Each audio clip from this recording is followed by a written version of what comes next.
Buenas tardes a todos. Bueno, bienvenidos al primer webinar de Grenke de este año 2023. Mi nombre es Carmen Félix, soy External Sales de Grenke. Actualmente estoy en la parte de nuevos mercados de la compañía y hoy os vamos a hablar un poquito de las claves de la información financiera y fiscal para este 2023. Daremos unas pequeñas pinceladas sobre la información financiera de una empresa y para todo ello tengo una gran compañía que es mi compañero Javier. Hola, Javier. Gracias, Carmen. Hola a todos y todas. Bienvenidos a este webinar. Como ha dicho Carmen, mi nombre es Javier Gómez. Comparto equipo con ella. Soy External Sale en la zona centro de Grenke, estando especializados en nuevos mercados. Adelante, Carmen, con la presentación. Bueno, pues yo creo que es importante hablar un poco del contexto, del entorno económico de donde venimos. Os va a pillar a todos de sorpresa. El año 2020 nos marcó un antes y un después en muchos aspectos, sobre todo porque llegó la pandemia del coronavirus. ¿Qué pasó con el coronavirus? Pues que provocó la mayor caída de la economía española en los últimos 80 años. Con la llegada del coronavirus, el confinamiento obligatorio, pues la producción industrial se redujo significativamente debido a la bajada en picado de la demanda, ya que estábamos todos pues, encerrados en nuestras casas. ¿Qué pasó? Que multitud de sectores pues, dejaron de producir. Pasado este tiempo, gracias a Dios salimos, ya lo tenemos hasta bastante lejos, aunque parece que ha sido ayer todavía, según el momento. Pues pasado este tiempo, cuando se reactivó la economía, se reactivó el consumo un poco en tromba y fue cuando el mercado no dio abasto. ¿Qué quiero decir con esto? Que al final el coronavirus nos ha traído una grave crisis de suministros, una crisis de stock. A todos nos suena que no había microchips, que no había chips y probablemente todos los que nos estéis viendo aquí, hayáis tenido problemas de abastecimiento o problemas de stock. Cuando creíamos que habíamos salido de la crisis de los suministros, que ya estábamos avanzando, que la economía volvía a avanzar, pues nos sobrevino el año pasado el conflicto de Ucrania. ¿Qué pasó? Que el conflicto en Ucrania ha hecho que se hayan encarecido las materias primas, ha habido una subida de los costes logísticos y una escalada sin precedentes del precio de la energía. Así bien, en los últimos 2 años prácticamente hemos tenido desde el coronavirus una crisis de suministros, de una crisis de stock y luego con el conflicto de Ucrania hemos tenido una gran crisis energética. Todo ello, por supuesto, con una gran inflación, que ahora es la palabra de moda, que nos está acompañando. Todo esto está haciendo que los principales sectores de la economía pues, se encuentren inmersos en un proceso de reestructuración, tanto para ganar como competitividad y sobre todo para tener resiliencia en los principales sectores de la economía y todos. ¿Qué están haciendo las empresas? Pues está optando por desinvertir en capital, diversifican su riesgo y acometen inversiones de OPEX, es decir, que vayan contra el gasto operacional de las empresas y que les permitan un mayor control de su cadena de valor y mejorar así su ventaja competitiva. Básicamente, traducido, ¿qué queremos decir? Que en este sentido, con este panorama, lo más importante es lo más importante que se destaca es una fuerte tendencia de cambios en el consumo. Y aquí entra Grenke, diréis, muy bien, Carmen, nos hemos conectado a un webinar para que nos enseñes, para que nos contéis novedades y nos estás hundiendo, repasando todo esto que ha acontecido. Pues bueno, en realidad sí, pero viene para introducir que el pago por uso está cogiendo bastante fuerza como un tipo de financiación alternativa. ¿Qué quiere decir? Que el pago por uso cada vez está más extendido que nunca. Este servicio, que es un servicio que viene sobre todo de la economía digital, pues poco a poco también se está abriendo paso a la economía de bienes físicos, que es un poco donde nos encontramos. Por si todavía no está quedando claro de lo que estoy hablando, pues algunos ejemplos. En la actualidad no compramos ya música, hacemos streaming con algunas plataformas. No compramos software, pagamos una suscripción mensual para poder ver pues, películas y series. Y tampoco ya compramos bienes de equipo, hacemos renting tecnológico con Grenke. Así, en este año 2023 ha habido grandes cambios a niveles fiscales que sobre todo influyen con el renting tecnológico del cual os estoy hablando y que os va a ayudar a seguir aumentando, si no lo estáis haciendo, pues vuestra venta de equipamientos para el cliente por el pago por uso, o que seáis vosotros mismos los que cometáis inversiones a través del renting, a través de un pago por uso. En este sentido, pues mi compañero Javi os va a pasar a explicar las novedades para este año. Vale, bueno, pues después de todas estas magníficas noticias que nos está contando Carmen de coronavirus, inflación, crisis de suministro y demás, vamos a hablar de un tema mucho más alegre como es la agencia tributaria. Entonces, bueno, pues vamos a conocer las principales novedades fiscales del año 2023. La mayoría han sido aprobadas en la Ley de Presupuestos Generales de este año, el 2023, y han entrado en vigor el 1 de enero de este mismo año. La más importante tal vez yo creo que es la rebaja en el impuesto de sociedades. El tipo impositivo estaba en un 25%, lo van a bajar al 23%. Lo bajan al 23 para aquellas empresas que en el ejercicio anterior hayan facturado hasta 1 millón de euros. O sea, la rebaja no es para todas las sociedades, sino que es exclusivamente para las empresas que facturen menos de 1 millón. ¿Vale? Hay 2 puntitos de rebaja del tipo impositivo, pero no es, lamentablemente, no es para todos. Hay otras novedades como son la rebaja del IVA en algunos productos, algunas son medidas temporales como puede ser la rebaja en el IVA de alimentos básicos que se quedan en el cero, hablamos de lo más básico, pan, harinas, leche, este tipo de productos. Se rebaja también del 10% al 5% el IVA de determinados aceites, bueno, aceite de oliva, aceite de semilla y para pastas alimentarias, y sí que hay una rebaja aprobada en los presupuestos de un IVA del 10 al 4% para productos de higiene femenina y algún otro producto. A nivel de empresa, tal vez lo más novedoso, lo que puede afectar a algunas empresas, es la entrada en vigor del impuesto especial sobre los envases de plástico no reutilizables. Aquí se ha puesto una tasa, un impuesto de 0,45 euros por kilogramo para todas aquellas adquisiciones intracomunitarias o importaciones de plásticos no reutilizables, ya sea pues envases de plástico o equipos de plástico no reutilizables.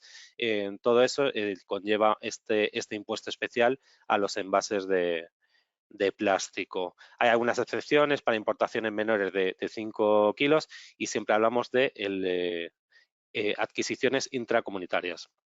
Vale. Bueno, ahora mi compañera hablará de la importancia de tener una empresa equilibrada financieramente para poder hacer frente a estos pagos a Hacienda y al resto de obligaciones que tienen las empresas, que son bastantes. Bueno, os voy a contar ya cosas mejores, de verdad, más bonitas. Ya vamos a dejar las crisis. Primero de todo, sí que me gustaría comunicaros a todos que, a ver, nosotros no somos expertos, pero sí que es importante, o consideramos importante, dar unas pequeñas pinceladas de los indicadores económicos que entendemos que forman el equilibrio financiero de una empresa. Más que nada para saber dónde podemos encajar mejor nuestro producto de renting tecnológico, ¿vale? ¿Cuáles son esos ratios que forman el equilibrio financiero? Pues la solvencia, la liquidez y la rentabilidad. ¿Qué conocemos como solvencia? Pues es un poco la capacidad que tienen las empresas para afrontar sus obligaciones. A diferencia de la liquidez, la solvencia mide esta capacidad para pagar deudas a largo plazo, ¿vale? Como serían pues préstamos, otro tipo de financiación que luego pasaremos a explicar. La liquidez, ¿cómo entendemos la liquidez? Pues la liquidez es la capacidad que tiene la empresa, ¿vale? O la facilidad o la capacidad de maniobra que tiene para convertir sus activos en dinero en efectivo, ¿vale? Y luego, pues también tenemos la rentabilidad para completar el círculo del equilibrio financiero, que es la capacidad que tiene la empresa para generar suficiente utilidad o ganancia, es decir, la efectividad con la cual la empresa o el negocio utiliza sus recursos para obtener un beneficio. Al final, básicamente, todos trabajamos para conseguir ganar dinero, se podría traducir. Nos vamos a parar un poquito en cada una de ellas, sobre todo para ver qué estados financieros tienen que ver con cada uno de estos indicadores. Así que, Javi, si nos explicas un poco la solvencia. Sí, bueno, estamos viendo aquí el balance de, bueno, lo que estaría compuesto un balance, vamos a explicarlo un poco pues por encima para que sepáis exactamente de lo que estamos hablando. Aquí estamos viendo, o el balance se compone de un activo y un pasivo. A mí me gusta decir que el activo es lo que tiene la empresa y el pasivo es aquello que debe la empresa. Las masas patrimoniales de un balance más importante sería, si nos vamos al activo, pues el activo corriente, que sería aquello más, lo que tiene la empresa que es más líquido, como por ejemplo, pues hablamos de tesorería, bancos, clientes. Bueno, esa sería la parte de lo que tenemos que sería más líquido para la propia empresa. Hay otra masa patrimonial que sería el activo no corriente, donde ahí estamos hablando prácticamente de inmovilizados. Inmovilizados material, inmovilizados inmateriales, inmovilizado financiero y amortizaciones principalmente. Si nos vamos al pasivo, a lo que debe la empresa, aquí tenemos tres masas patrimoniales, que sería, por un lado, el pasivo corriente, que es lo que debe la empresa a corto plazo, pues ahí hablamos de proveedores, impuestos, pues aquellos productos como una póliza de crédito, descuento comercial, toda aquella deuda que la empresa tiene que hacer frente en el corto plazo. Pasivo no corriente, pues hablamos de unas deudas más a largo plazo, pues por ejemplo, provisiones, un préstamo hipotecario, un leasing a 10 años, este tipo de partidas. Y ya llegamos al patrimonio neto, que es lo que nos mediría un poquito la solvencia de una empresa. El patrimonio neto estaría formado por el capital social, estaría formado por las reservas, por la prima de emisión y los resultados del ejercicio. Como digo, este patrimonio neto está muy ligado con la solvencia de una empresa. Debería ser siempre positivo y debería situarse, pues dependiendo un poquito de la actividad de la empresa, en torno al 20% del total activo. Debería ser siempre positivo porque si no estaríamos en una situación, si acumulamos, por ejemplo, más de 3 ejercicios, estaríamos en una situación de quiebra técnica e incluso un administrador podría llegar a tener, en caso de insolvencia, responsabilidad personal. Entonces, es muy importante la solvencia de cara a la viabilidad de la propia empresa y a la hora de obtener financiación ajena o financiación de tus propios proveedores. Bueno, es muy importante mantener una solvencia adecuada en la empresa. Si nos vamos a la siguiente diapositiva, y bueno, se habla un poquito de liquidez. La liquidez, ¿cómo la medimos? Pues estaría sobre todo en lo que es en el activo corriente. Si nosotros si hacemos la diferencia entre el activo corriente, que es lo que tiene la empresa disponible en el corto plazo, y le restamos el pasivo corriente, que es lo que la empresa tiene que pagar en el corto plazo, si hacemos esa diferencia, ahí obtenemos el fondo de maniobra. Igualmente, para la mayoría de las empresas puede ser que algún sector lo tenga negativo, pero por norma general el fondo de maniobra es muy importante que las empresas lo tengan positivo. Esto de cara a un estudio de riesgos o de cara a un estudio de algún proveedor, lo que le muestra es la capacidad que tiene esa empresa para hacer frente a sus obligaciones a corto plazo, ¿vale? Bueno, pues hemos visto ya lo que tiene una empresa en su activo, lo que debe a través de su pasivo, y ahora vamos a ver cómo gestiona todo eso la empresa. Eso cómo se ve a través de la cuenta de resultados, que Carmen nos la va a explicar ahora. Pues sí, procedo a explicaros un poco la cuenta de resultados o la cuenta de pérdidas y ganancias, sobre todo para entender la rentabilidad, porque la rentabilidad sale de dividir el beneficio neto entre los fondos propios. ¿Y de dónde sale el beneficio o resultado neto? Pues de la cuenta de pérdidas y ganancias. Esta cuenta resume los resultados obtenidos de la explotación de la actividad durante un año, ¿vale? O sea, se calcula de manera anual. Se ha obtenido beneficios o pérdidas y calcula cómo se ha llegado a la finalización del año, cuál es el beneficio neto, ¿vale? Dentro de esta cuenta, aquí vemos bastantes partidas, ¿vale? Queremos centrarnos, o me quiero centrar, en el EBITDA. El EBITDA es el cálculo que se podría denominar como el resultado del corazón del negocio, ¿vale? Es el que se obtiene sumando todas las partidas anteriores y restando las amortizaciones de inmovilizado y las depreciaciones. Es el que nos permite ni más ni menos que amortizar la deuda y sus intereses. Es decir, el EBITDA sería el resultado final de la empresa si no tuviera cargas financieras ni necesidades de inversión. en activos o, dicho de otra forma, el EBITDA de la empresa nos puede decir si ésta puede reinvertir en activos o asumir deuda financiera.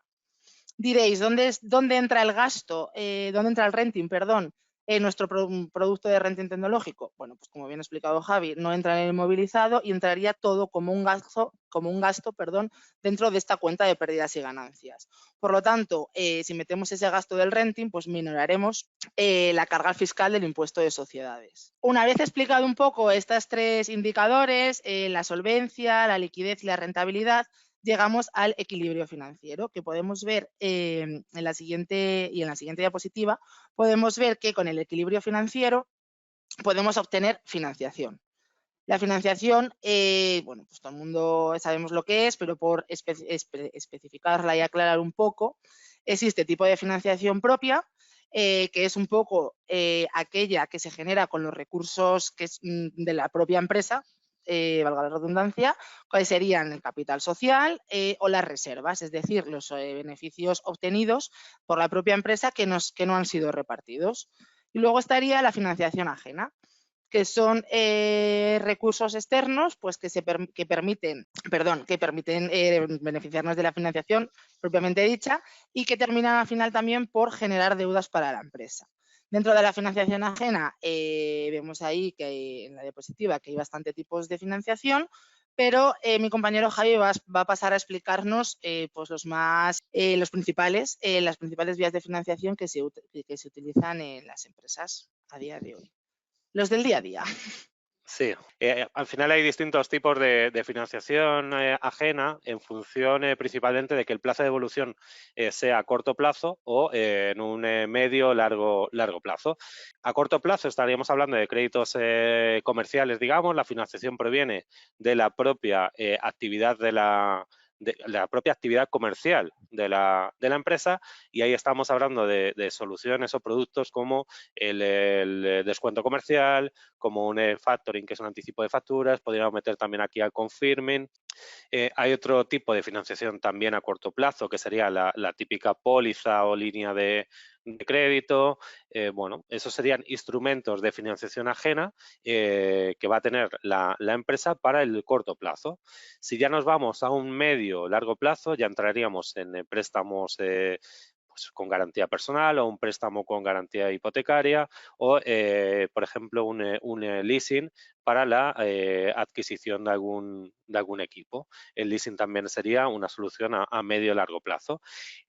Cualquiera de estas opciones que he comentado, excepto como no podría ser de otra manera, nuestro producto estrella, que es el renting, cualquiera de las restantes soluciones siempre va a incrementar el endeudamiento de la empresa, ¿vale? En el caso del renting, como es un alquiler, estaría fuera del balance, no se va a contabilizar en el activo los equipos porque no serían propiedad de la empresa, no va a haber una contrapartida en el pasivo, por lo tanto no le estamos incrementando el endeudamiento, ni el endeudamiento financiero en balance ni el endeudamiento bancario.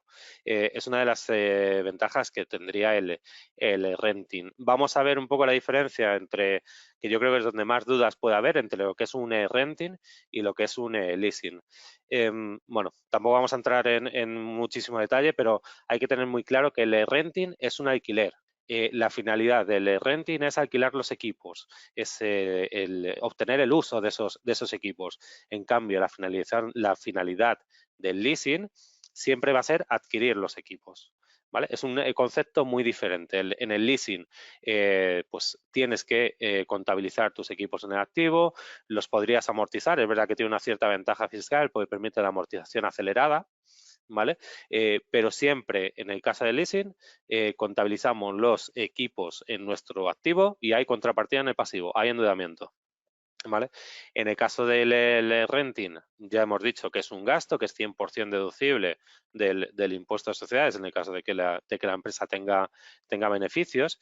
Y una ventaja muy importante en el caso de Grenke es que no estamos computando CIRBE, no estamos computando o comunicando endeudamiento bancario, lo cual es súper importante tanto para clientes como a la hora de ofrecer un un renting. Otra ventaja importante es que no existe no hacemos intervención notarial, independientemente del importe, no se intervienen notarialmente los contratos de renting, ¿vale? Con lo cual es una ventaja bastante potente si lo comparamos con otros productos financieros. Estos son lo que es el renting en general, comparado con el leasing. Vamos a conocer, Carmen lo explicará ahora, qué ventajas tiene para un partner de Grenke o para un cliente de Grenke este renting. ¿Cuáles son estas ventajas? Bueno, voy a explicaros un poquito las ventajas, pero sobre todo qué tienen para un partner y sobre todo para aquellos que nos estéis viendo que todavía no seáis partners de Grenke y que queráis vender vuestro equipamiento a través de nuestro renting. Al final, la principal ventaja que tiene para todos aquellos que nos estéis viendo, que vendáis equipamiento y que digáis, jolín, pues me interesa esto, ofrecérselo a mis clientes porque, visto la situación económica, llega un momento en el que hay que ofrecer otras alternativas a las tradicionales. Bueno, pues lo principal es que podéis vender o sea, trabajáis con nosotros, os hacéis partners, nosotros os explicamos cómo es nuestro funcionamiento y sobre todo lo más importante es que le dais un valor añadido a vuestra venta y una ventaja para que el cliente pueda pagar en cómodas cuotas, ¿vale? Si estáis pensando, vale, es que mi cliente o sea, mis clientes son todo pymes, pues perfecto, no habría ningún problema porque nosotros hacemos renting a todo tipo de sociedades y autónomos. Otra de las ventajas bastante importante que tiene para todos aquellos que sois partners o que todavía no lo sois, es que si estáis vendiendo o ofreciendo la posibilidad a vuestros clientes de la venta a plazos, pues con un 30, 60, 90, es eliminar ese riesgo y que lo cojamos nosotros. Y sobre todo, nosotros os vamos a pagar la factura a las 24 horas en cuanto el cliente empiece a utilizar el equipo. Por lo tanto, mejorará vuestra liquidez y no correréis ningún riesgo de impago. ¿Vale? Entonces, si alguno que nos está viendo todavía no es partner de Grenke y quiere saber y quiere intentar vender su equipamiento a través del renting y que le ayudemos, pues luego os explicamos cómo podéis contactar con nosotros. Ahora también os voy a explicar un poco las ventajas para el cliente final, que no es ni más ni menos que todo lo que os hemos venido contando en esta media hora, pues resumido. Básicamente las ventajas son para el cliente, pero son las ventajas del renting propiamente dicha, es que nos adelanta el desembolso de la inversión, el cliente paga las cuotas con los recursos que su empresa va generando, la liquidez le mejora también al cliente y la capacidad de crédito, como ha dicho mi compañero Javi, con las entidades financieras se mantiene estable para poder acometer inversiones que tenga ese cliente de carácter estratégico para su empresa, ¿vale? Ya que nuestro tipo de equipamiento, o si hace alguna inversión, nuestro tipo de renting, si hace alguna inversión a través de él, no le inscribe en FIRBE. El cliente también va a tener una comodidad contable, ya que nuestro renting no afecta a los balances de la compañía, no hay que amortizar, solo se contabiliza como gasto, tal y como os lo he explicado o he intentado explicar cuando os explicaba en la cuenta de pérdidas y ganancias.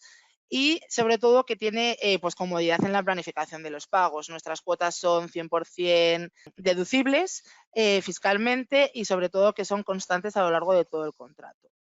Y sí que hay una ventaja que, bueno, que ya quitando indicadores económicos y hablando puramente de la economía de la empresa, que es bastante importante, que es que con el renting tecnológico vuestros clientes, podéis fidelizar a vuestros clientes y para que siempre estén a la vanguardia de la tecnología. ¿Por qué? Porque cuando acabe el contrato de renting podéis renovar el equipo. Al final, lo que veníamos hablando un poco de la economía digital, cada vez hay más obsolescencia, y así vuestros clientes siempre van a estar a la última con el último equipo porque si le hacéis un pago por uso de 36 meses, luego podéis renovar ese equipo. ¿Vale? Y creo que hemos explicado un poco o hemos intentado explicar, tanto Javi como yo, todas las ventajas que tiene el renting, un poquito los tips de la economía dentro de una empresa, ¿vale? Los indicadores más importantes dentro de una empresa y dónde entra el renting en ella. Y no sé si hay alguna pregunta por ahí. Por aquí nos preguntan qué significa que no computen sirve. ¿Qué significa exactamente que no computen sirve? Vale. Bueno, CIRBE, las siglas de CIRBE significa la Central de Información de Riesgos del Banco de España. Entonces, básicamente es que si tú tienes un crédito o un préstamo hipotecario o cualquier tipo de financiación, como nos has dicho, a través de un producto bancario, te aparece en ese informe. Nosotros no somos un banco, no escribimos dentro del CIRBE, entonces todo el equipamiento, toda la inversión que hagas a través del equipamiento, a través del renting tecnológico, no te endeuda. O sea, luego puedes ir al banco, una pyme, puede adquirir un equipo de una máquina que valga 50.000 euros, luego puede cruzar a su banco de confianza, a ver al gestor de su entidad y el gestor de su entidad no sabrá por el CIRBE que ha cometido esa inversión en maquinaria. Creo que así, con un ejemplo, las cosas siempre son más fáciles de entender. Vale, yo sí que estoy viendo, Javi, que también nos preguntan por aquí que qué significa que la cuota sea totalmente deducible, fiscalmente deducible en su totalidad. Pues a ver, la cuota, al final el renting es un alquiler y como tal es un gasto. Estaría dentro de lo que hemos visto que es la cuenta de resultados y lo que hace un renting o una cuota de renting es minorar tu beneficio. Entonces, cogerlo siempre un poco esto siempre con cuidado porque temas fiscales, al final tampoco somos asesores fiscales ninguno de probablemente los que estemos aquí, pero al final lo que está haciendo es minorar ese beneficio. Si el tipo de sociedades está en un 25% y estoy pagando 10.000 euros en cuotas de renting, pues tendré un ahorro fiscal o estaré dejando de pagar 2.500 euros. Bueno, eso sería un poco a grosso modo explicado qué es lo que significa que la cuota sea totalmente deducible. Al final minoro mi beneficio y pago menos impuesto de sociedades. Eso sería un poquito la explicación. Nos preguntan que si todo tipo de equipamiento es susceptible de realizarse en renting. Entiendo y espero que esta persona que nos está preguntando esto sea porque quiere colaborar con nosotros y ser nuestro partner para vender sus activos. Pues nosotros hacemos renting, bueno, nosotros como Grenke, entendido, Grenke hace renting de todo tipo de equipamiento, menos todo aquello que vaya matriculado.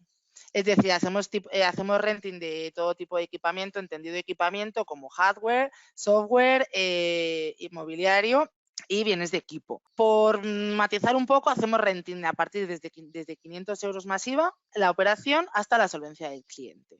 Y no sé si nos da tiempo a la última. Vale. Javi, venga, te toca a ti para así ya nos despides. Siguen preguntando si nos puedes volver a aclarar cuáles son las principales diferencias entre el renting y el leasing. Sí, bueno, aquí al final yo creo que nos tenemos que quedar con el concepto de que el renting, la finalidad del renting siempre va a ser alquilar un equipo, es decir, tener el uso de ese equipo y la finalidad del leasing siempre va a ser tener la propiedad de esos equipos. ¿Vale? Contablemente son productos muy diferentes. Ya lo hemos comentado, el leasing al final pues estás incrementando tu activo, por lo tanto tu pasivo, tu endeudamiento financiero, tu endeudamiento bancario. El renting al final no deja de ser un alquiler, un gasto mensual, una forma de poder tener tecnología que al final hay muchas veces que no queremos para nada la propiedad, lo que estamos buscando es un servicio. Entonces, es la forma de tener el uso de esa tecnología sin la necesidad de hacer ningún tipo de inversión, sin necesidad de descapitalizarte o sin necesidad de endeudarte. Esa sería un poquito la principal diferencia. Perfecto. Bueno, pues creo que hemos intentado explicar como hemos podido, sin ser expertos ni asesores fiscales, el webinar de la mejor manera posible. Siempre que queden algunas dudas podéis contactarnos. Ahí en la pantalla veis un email que es contigo@grenke. También nos podéis encontrar en LinkedIn y en nuestros teléfonos y en nuestra página web. Y esperamos que os haya podido servir, que os vayáis con un poquito más de información y muchas gracias a todos por asistir. Bueno, Javi, y gracias a a ti por todos y hasta el próximo acompañarme. webinar. Gracias. Hasta luego. Chao.